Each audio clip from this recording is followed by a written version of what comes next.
Welcome to the Wednesday continuation of the Apologetics of Fun. You'll notice, I don't know how much you can see on the web, but we are coming to you on site from the wonderful jungles of somewhere.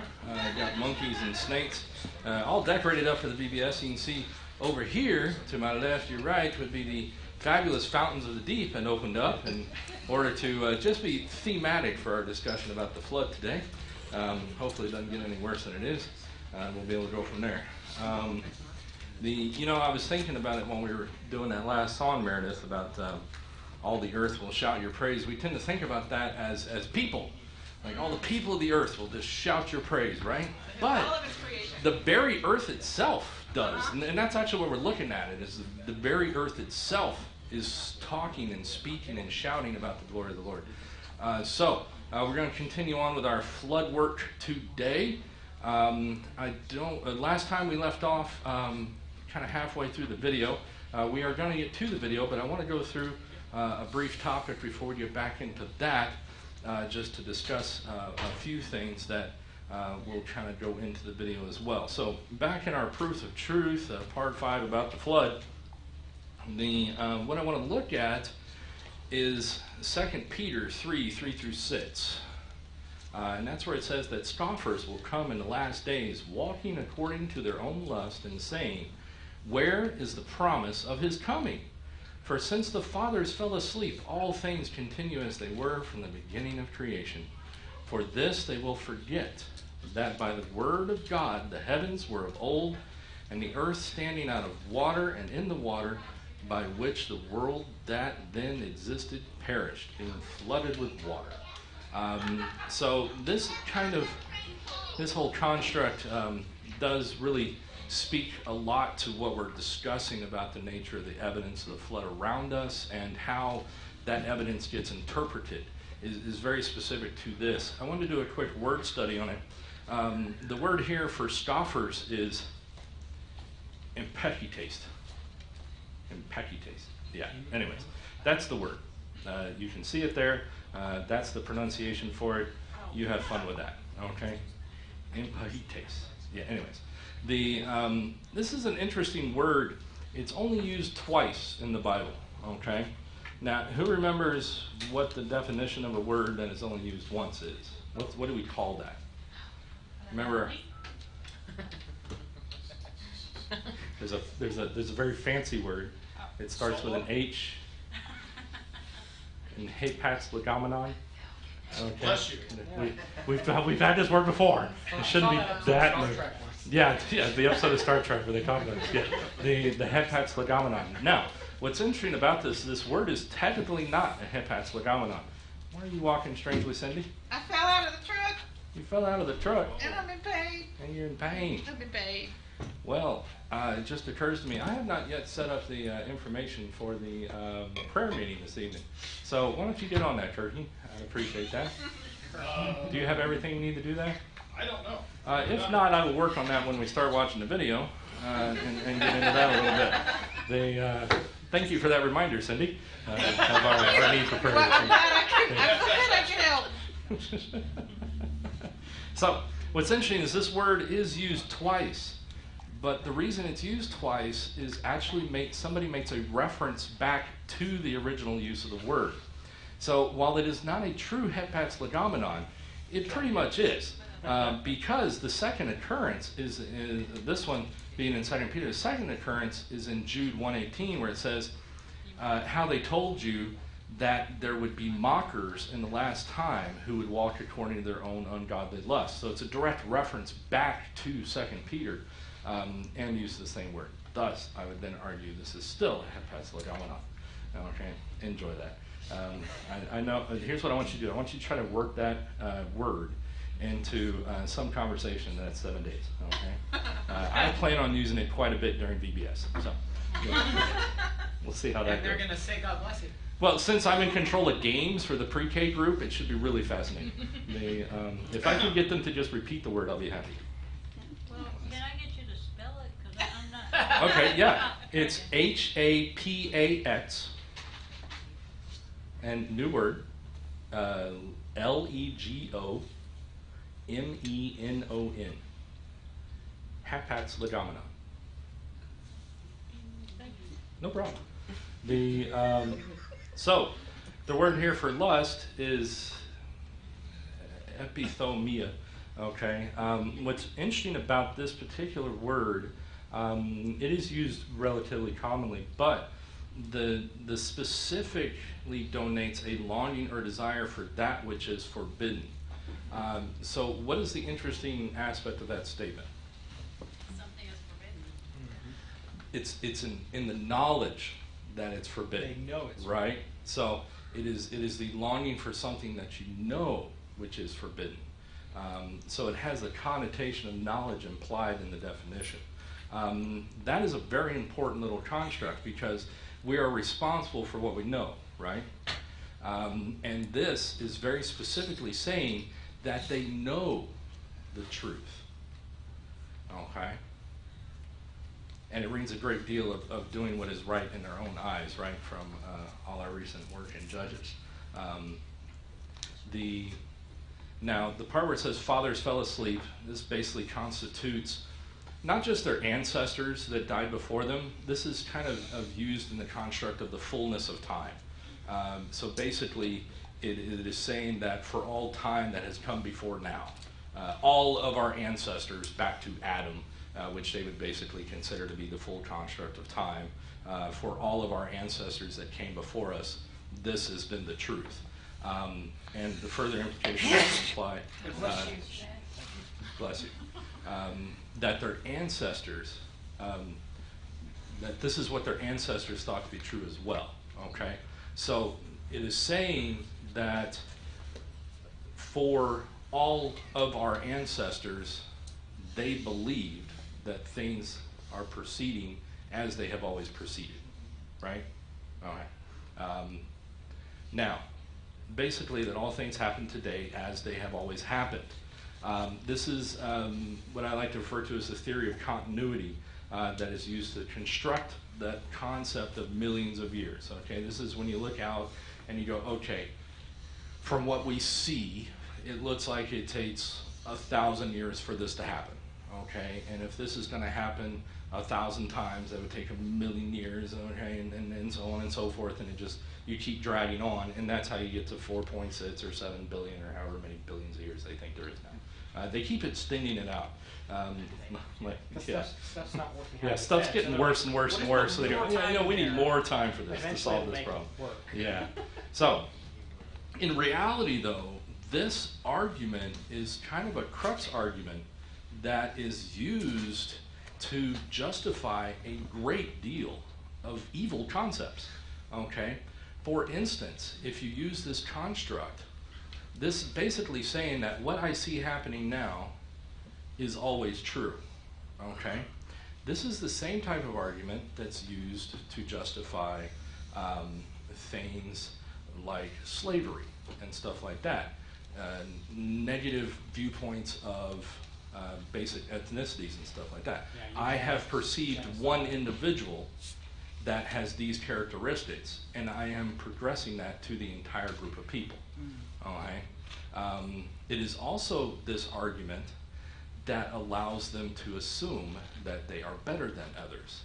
This is a lot of the argument that's used for the basis of the understanding of the royalty and things like that. The justification of why they deserve to be royalty is really rooted in this kind of concept because it has always been, and it has always worked for the betterment, therefore it shall always work for the betterment, and we need to maintain this system. Does that make sense? We see kind of here's what I want you to understand. What seems like a very simple argument and seems to be something that you can obviously tease apart and work at its root level and justify in concepts of the global time that we're talking about. This is applicable in construct to many, many, many things.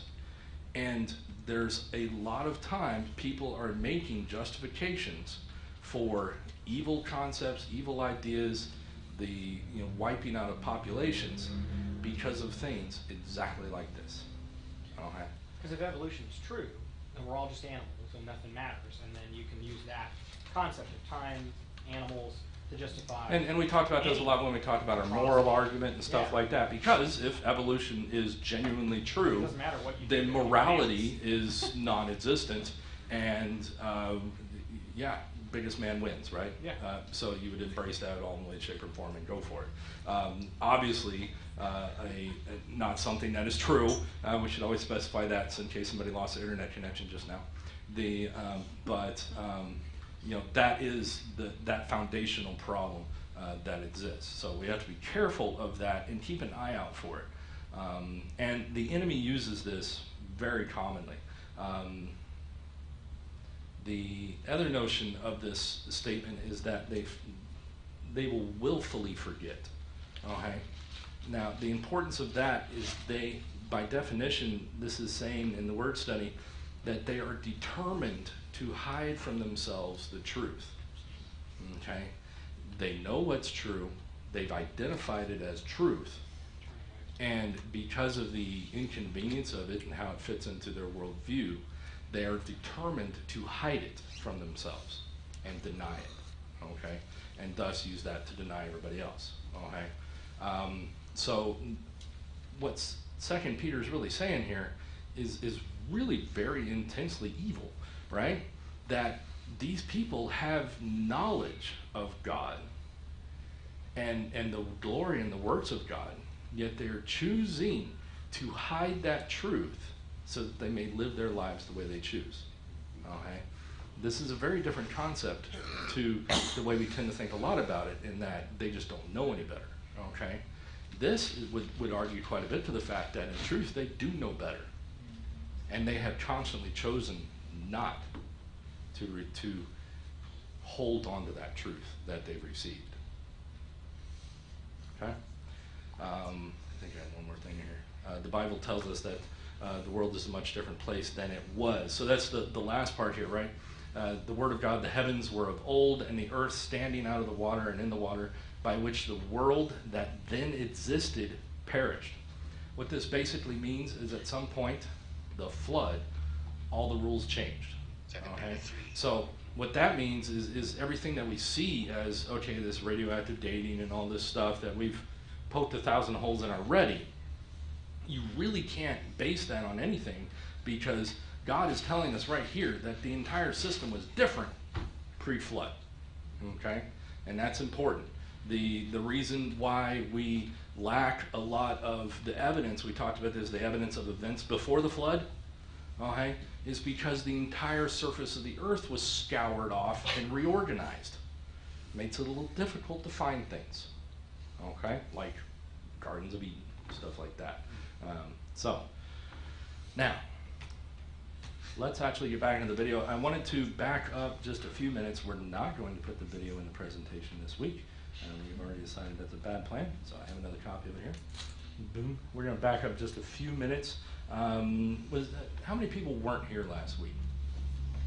I was with the kids last week. Okay, so we started going back through the answers in Genesis stuff, looking at the nature of the layering that's visible in the Grand Canyon, and how those incredibly straight layers are indicative not of erosion over 500 million years and stuff like that, but a very quick instantaneous layering, so that the layer was put down and then another layer was very quickly put down on top of it. That's why we see a truly flat plane in between the layers. There's no erosion over millions of years of that layer.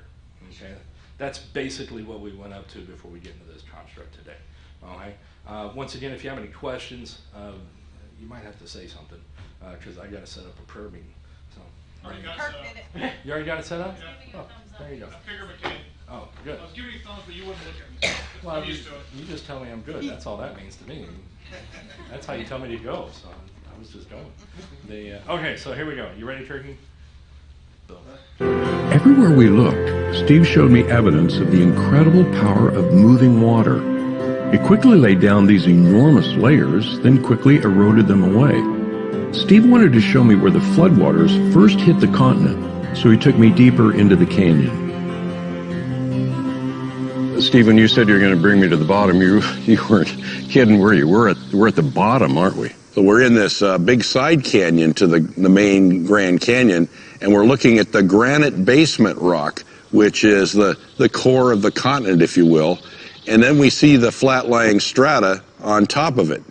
The boundary between the granite rock below and the Tapete sandstone above is this surface we call the Great Unconformity.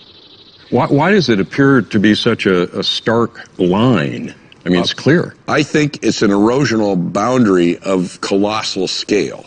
We're looking at something that shows the magnitude of flood flow over a surface. And is it just here?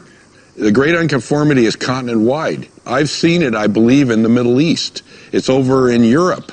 It's in Africa, and here it is under the North American continent. So we've got this layer. How thick is this layer? What goes up from here?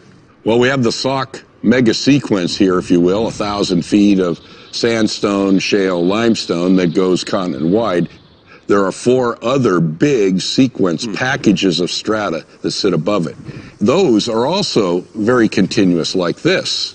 What we're seeing here is rather representative of the rest of the world. It makes one really question the notion that this all happened because of a small local flood. We're talking about something enormous. The power-moving water was beveling and pulverizing rock, depositing great thicknesses of layers and calling our minds to think about a global flood. The conventional story is entirely different, though. It would say that there is a lot of time between each of these layers. Some people have said that the Great Unconformity boundary here represents 500 million years. You mean between the granite we see and that first layer of the sedimentary rock? Yeah, they say that there may be 500 million years there. Okay, and that's what their explanation of Earth history would ask them to consider. Yet when you come here and look at this, nearly a featureless plain. It's not exactly a plain, but it's a gently rolling surface. And would that be the product of billions of years? Or would that be the product of the power of water planing off a surface? Time is foreign to a good explanation here. And so we want to explain what we see. Everywhere we look, we see the power of water. And it's water on a colossal scale, and that's the story here in Grand Canyon. It's not a little water and a lot of time. It's a lot of water and a little time. Time really is the central issue when talking about the history of the Earth. How much time did it take to form what we see around us? It seemed clear to me that a global flood would have transformed the Earth quickly. Yet I know many people think that the world formed slowly over billions of years. What was the real difference between these two views of time? I met a geologist at a place where he said we could understand this better.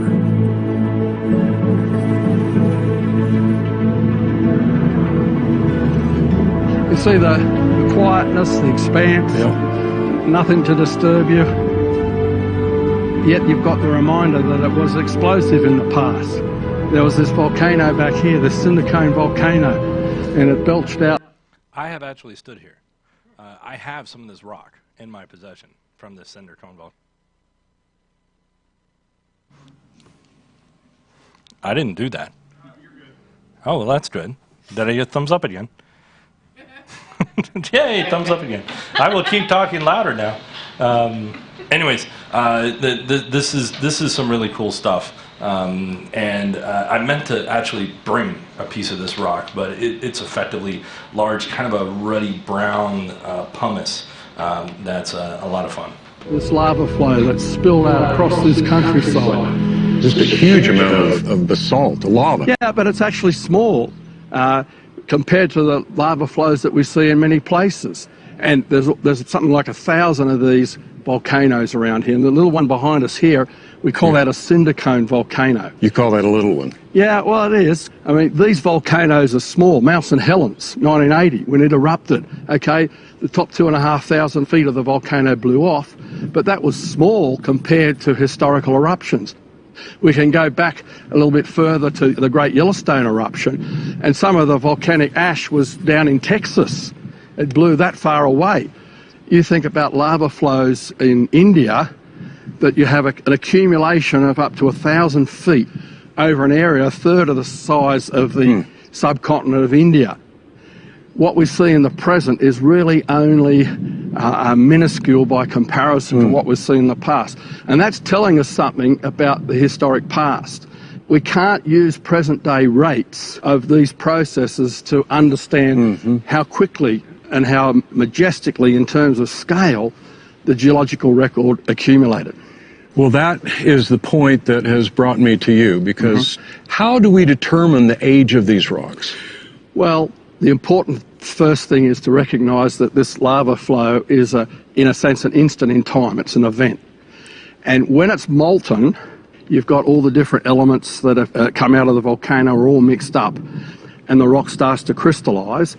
Any of those atoms that are radioactive, they now start to accumulate what we call the daughter products, the decay products. Now, the point is that this rate of decay is so slow when we measure it in the present that, it takes millions of years for parent atoms to decay to daughter atoms. And so that's ultimately where the millions of years come from, the fact that the decay rates in the present are slow.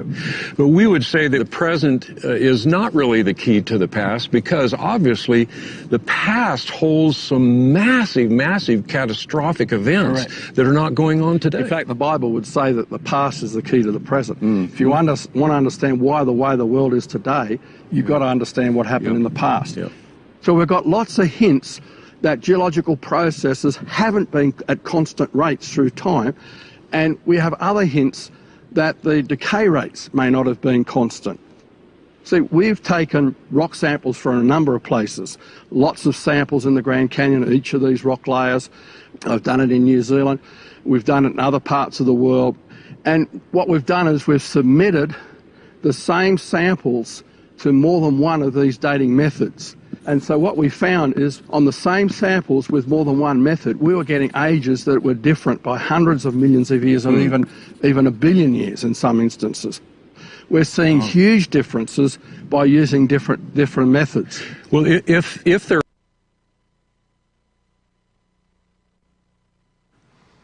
No? There we go. Okay. Oh, gotcha. Okay. Muting me while it's going. That's good. So everybody understood. You take the same sample, a rock, you break it into 3 pieces, you send it to 3 different labs, gravy, and you see what they say about it. And the 3 different samples report back 3 completely different days, different dates. And one of those was literally a billion years difference than the other one. That's quite a range. That sort of openly says the test is pretty much useless, right? What they also don't tell you is those results are an average of a multitude of tests. So they'll run the same test, say 20 times, and then average all the numbers together. And sometimes they get a very distinctly different range in the group that they're averaging together. It really is a massaging of the statistics to get what they want out of it. That are from 1,000 to 1 billion years old. So we'll just give you the kind of the middle number there. Like, yeah. Wait, what? You kind of lie to yourself quite a bit. And in order to swallow this pill, you really got to lie to yourself quite a bit. I think that's the ultimate answer to that. You got to deny the truth in many ways. I remember reading before that carbon-14 dating is basically out the window because they found that floodwaters could affect the... Yeah, everything affects carbon-14 dating, unfortunately. And we've done quite a bit of talking about that before, but carbon-14 dating, which is the one you see the most of, the one that they teach about in high school and stuff like that, really, it has such a narrow window of accuracy that once you get past, 5,000 years or so, you really have no more accuracy at that. And we don't really have a good way to judge the accuracy up to that. We just say, hey, we're pretty sure we know how old this is, and that says it's this old, so hey, we must be doing good. But then there's all those experiments where they test things that they know how old they are, and they get carbon-14 dates that are thousands of years old. Yeah. I think the most recent example, they found a, what was it? There was in a lava flow. They found it was a product of the 20th century, basically. The equivalent of like a Twinkie. Okay. And then so they took this thing that obviously was man-made, okay, and it was like a Twinkie, and they sent it off to dating, and it said it was like 47,000 years old or something like that. So come on, people. At that point, you really got to let go of things at that point. Is that kind of a difference between all of these dating methods? Then that would seem to confirm the fact that we have an open system here, not Correct. a closed one. And if we have an open system, that means we can't trust it to give us dependable dates for these rocks. And that changes the whole thinking about the history of the Earth, because suddenly now these radioactive clocks are not reliable.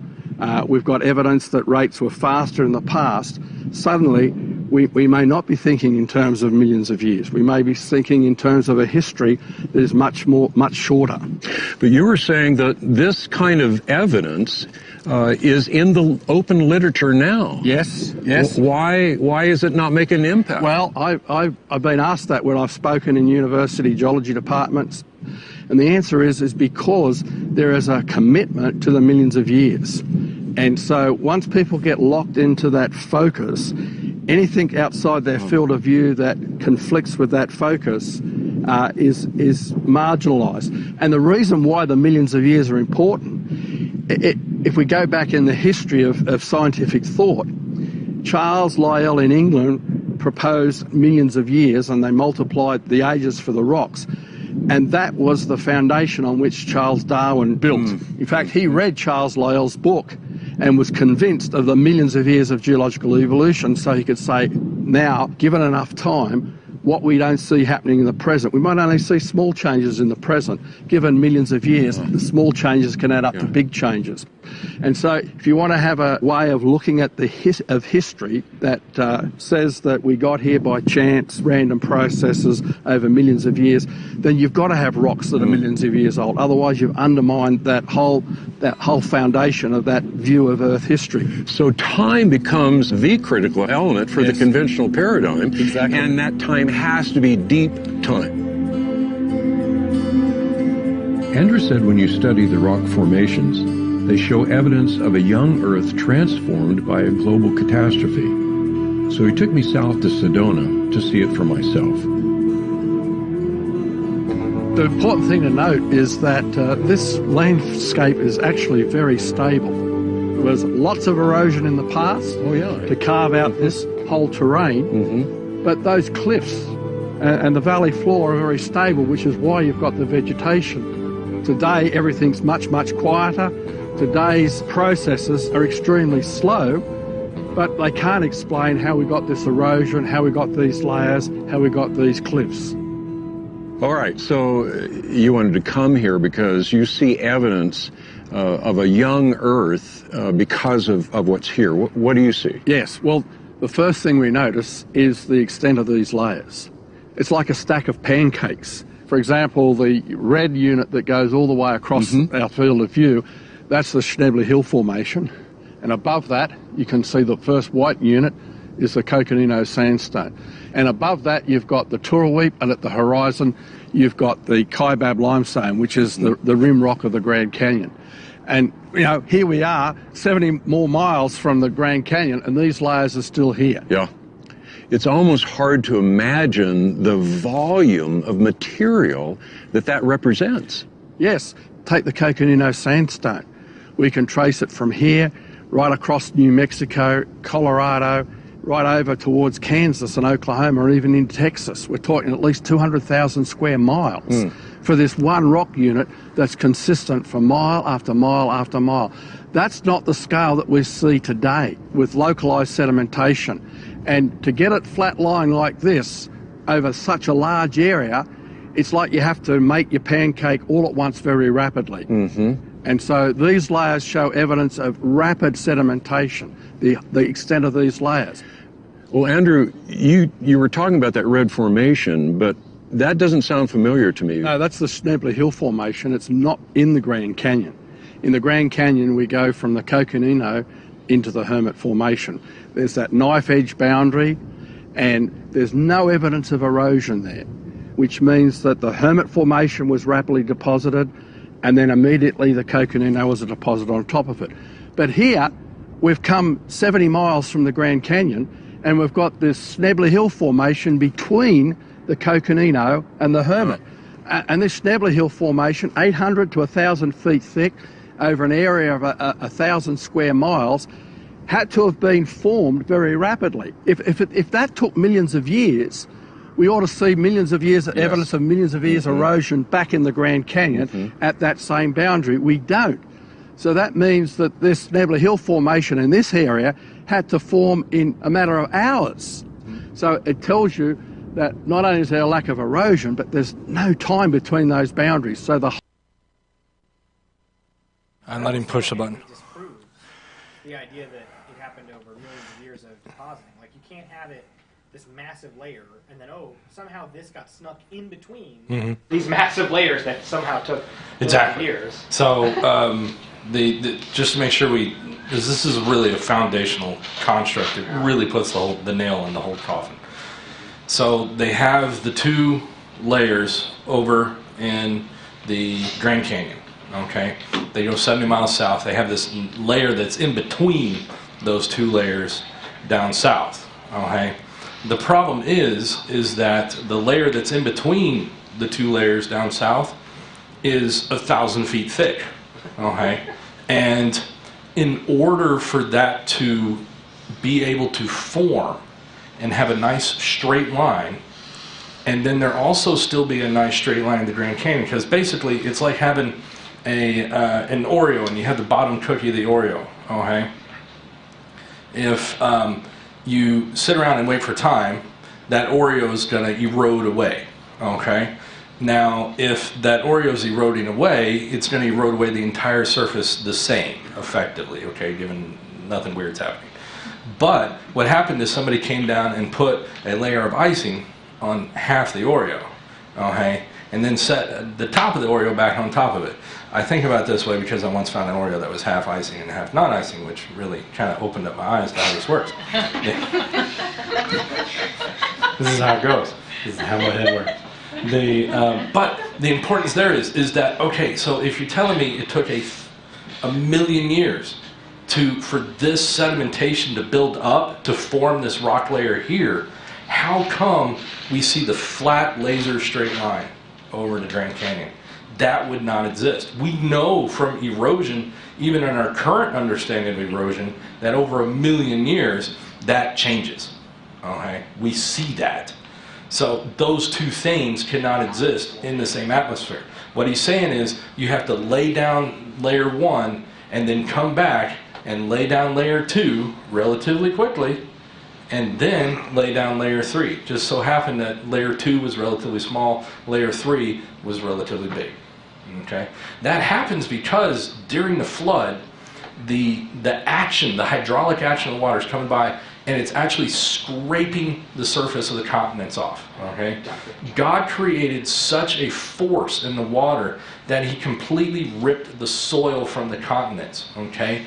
Moved it a long ways, okay, in some cases all the way around the world, halfway from, we have found soils that they believe derived originally from the Australian continent, okay, here in America. So he took all that soil, moved it, and through hydraulic action, the way the pattern of the water changes and stuff, it deposits it, and then another formation came up from another location and just got set on top of it, and it just keeps piling up. Okay? And it's interesting because even in their diagrams of showing all of these layers that exist on the North American continent, it looks like what water does. If you've ever looked at water, But yeah, like no. a basin. We're going to talk about that in a second. Don't get ahead of it now. Sequence of layers was very rapidly deposited. So we have this large extent of layers. We have the lack of erosion between the layers. What other evidence do you see? Well, if we look closely, for example, at the Coconino sandstone, we see the bedding, that there's bands within it that are sloping. We call those cross beds. What they indicate is that you had underwater sand waves were moving along. The comparison is in a desert. It's important to recognise that there's a difference in the angle in a desert dune. It's usually 30 to 34 degrees of these sloping beds. Underwater, it's usually 25 degrees or less. And Dr. John Whitmore has combed the hills around here with his students, hundreds and hundreds of measurements of these cross beds, and they all come in the range of 15 to 25 degrees. So it was underwater deposition. And so these layers are accumulating in hours, weeks, and within months, you've got this whole stack of pancake layers over such wide areas. So it isn't a difference in believing in those layers that exist. Not at all. It's the difference of time, isn't it? Correct. It's not a question of science versus the Bible. When we're talking about the flood paradigm and the conventional paradigm, we're actually talking about two different views of Earth history. Those views really are different. Of course, I grew up being taught the conventional view with its long ages and slow, uniform changes. But what was the history of the world according to Genesis? We'll probably get the Kurt Wise next time because we only got 5 more minutes. But what he's saying about that sandstone is very important. So the sandstone is layered out from sand flows, okay? And then what happens, the way the rocks form, you have a sediment that is laid down, and then additional sediment on top of it basically squeezes the water out of it. And when you squeeze the water out of it, it actually gets a little bit warmer, and it forms rocks. We've actually formed rocks in labs, okay? We've formed limestone. We have formed granite. And we can do it over the period of a couple of months, which is further fascinating to me, because if they can make it in a couple of months, why do they not believe that that's how it works on a global scale? Because they're smarter than the Who knows?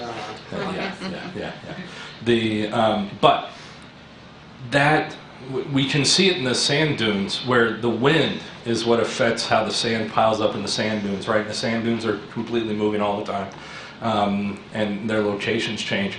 But the effect of water on sand is different. Okay, the hydraulic action that's moving the sand creates a dune of a different angle. That's why we can tell the difference between water-formed sand dunes and air-formed or wind-formed sand dunes. So when they look at the sandstone here, all the evidence points to it as water-derived sand formations, okay? Because the flow of the water creates that 15 to 25 degree angle as opposed to the 35 degree angle of wind.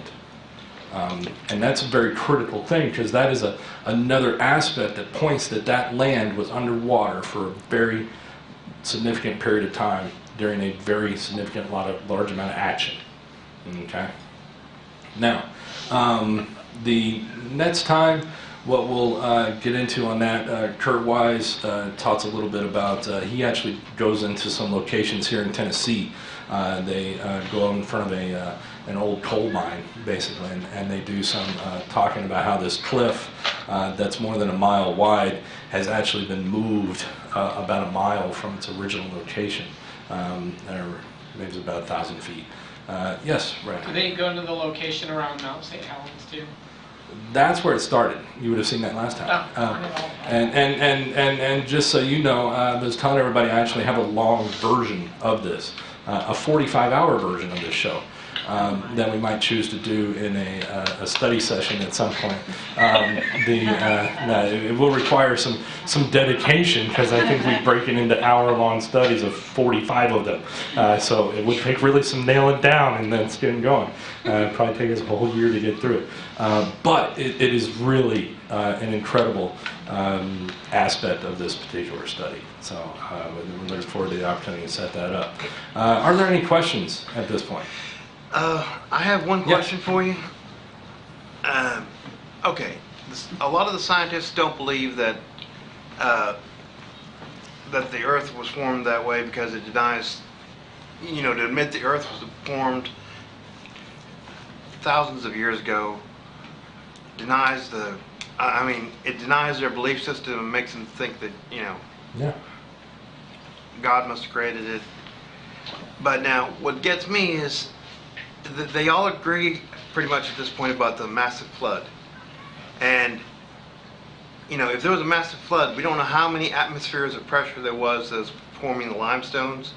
Oh, yeah, correct. So, if they can do it in a lab, why can't they understand that?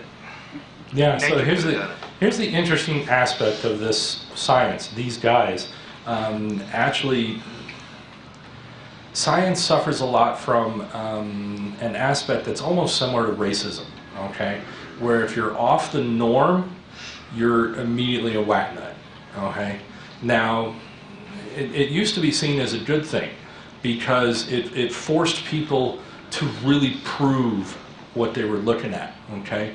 Now that was very true up until about 50 years ago when we completely changed how we do research, okay, especially in the United States, because it's funded, okay? So what happens now is in order to do research, you have to go out and get somebody to fund your research, which means you have to have ideas popular enough with those people that have the money in order to be able to eat while you do your research, okay? So effectively what it does is it reduces the ability to look at new ideas and i.e. strange things, stuff like that, and look to prove things that are outside of the fixed concrete norm structure.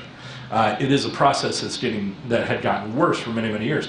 In the last decade, what's really interesting in geology, like he was saying, people are moving towards the acknowledgement of a true global flood, because it really is the only thing that explains stuff like this. And the normal scientific flow is, instead of pushing these guys aside, they moved to allowing them to exist, and to now they're actually in some cases encouraging them to move forward, to investigate what they have. So there is some eyes open, and I'm very hopeful about that.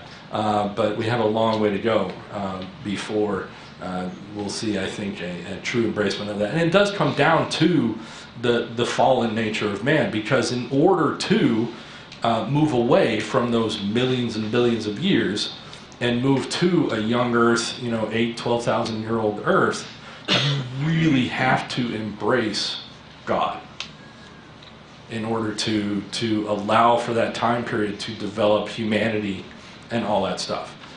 Because it just, the concept of humanity does not exist outside of God in a 12-year cycle, or in a 12,000 year cycle. It just doesn't work. So in order to embrace that, they would then have to accept God. And when they accept God, then they have to give credence to Jesus. And then they actually have to bow to the King, which we know this fallen world is not given to do. And that explains why they still have a myopic point of view on things. Mm-hmm, mm-hmm, mm-hmm. It's a self-serving pride issue. It really is. And it is the nature of our world. I really genuinely wish that the Lord could grant us a magic wand that just, we'd look at people and point at them and their eyes open up and they now understand the world around them correctly. That would be an amazing thing, just to, even if we had to do it on an individual level, if we had to go around and touch every person, it would be fantastic. I don't think it'd ever get old to see their eyes. Whoa, you're right. Okay. But then faith wouldn't be involved. And free will. Yeah. Free will. Exactly. Faith and free will. Maybe the kid Go has along to with do it. that. Yeah. So never discount the ability of the enemy to drive an awful lot of people towards the gates of hell. I mean, it's that confirmation bias. Like, if it in any way endangers this firmly set foundation that everything else has to depend on, it's real easy for them to just Yeah. tease it And out. keep in mind, so They don't even consider there it. is an awful lot of our world that is based on the fundamental concept of an old world. Okay? All the way from the way our justice system works, the way our governments run, and the way that LGBTQ community works and stuff like that. A lot of their argument requires that you exist outside of a God-based system. And in order for that to exist, you have to say there is no God. It's the unfortunate nature of it.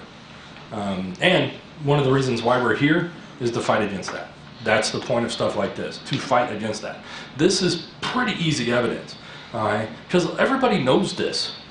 Everybody knows of the flood, Noah's Ark, stuff like that. Everybody that's not even a believer that is walking vertically in the United States has heard of the words Noah's Ark and the flood. I have never encountered anybody that had no idea what I was talking about. Have you? Exactly. So they all have some sort of basic understanding about that. And what they've done is they've said, okay, science says this, that removes all of my responsibility to do anything, okay, and it makes my life easier and I can ignore this whole thing. So what our job is to say, well, hold on a second. What you believe is not true, and here is the truth. That's why you can't ignore this, and that's why you can't ignore God, because I love you too much to allow you to ignore it. Okay? Do you have a question, buddy? I thought you were stretching, but... Yeah, no, when they done the lab test, do you know how many pounds of pressure they had to apply to make that work? I can look it up for you. I know it depends a lot on what kind of rock you're making, but I'll look. Because another key point to this, I think, would be a fact about water is every 10 foot of water is 5 psi. Yep. And so if you get that high, you got that much water. I don't know how deep the Grand Canyon is, but you're talking thousands of psi on top of that to compress all that stuff together. Just like yeah. And then you have that layering sediment, because that's even heavier than the water. Yep. And that just keeps pressing down. Yep. And that's why we see that the rocks actually do have a tendency to be harder on the bottom than they are on the top and stuff like that, based upon some variation based upon their content and stuff. Next time too, if we get into it, we'll probably talk about how fossils actually prove the flood too, because there's some really interesting stuff that happen in fossil beds and stuff like that. Well, the fact they're finding ones with meat on them, like that should be a huge giveaway. Stop. I said next time, as in I'm running 5 minutes over, and I'm trying to get to end this conversation at this point.